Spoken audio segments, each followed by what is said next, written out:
Herikon gi Kulumdoi Foundation dega mari lena Yelhou Phurup Singda Kathokchaba I haiba pandamda Herikon amadi Department of Immunohematology and Blood Transfusion Medicine RIMS ka punna blood donation camp ama pangthokre pangthokliba blood donation asda miyoi kun henbana blood donation tawke Manipura tariba Phurup na I gi mathok tarakpada Herikon na angamba blood pizabani haina su fongdorakle loinana Manipura tariba Phurup masal sing nungsijanaba hengatpa oirishnu haina su Herikon na fongdorakle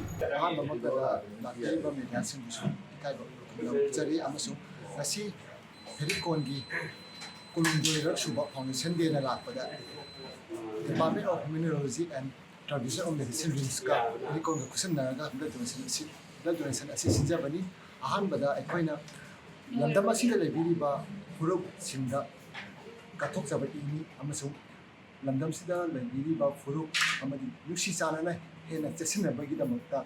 pandamda itino health council Herikon na asi blood donation asi maru oiba pandamda sinjabani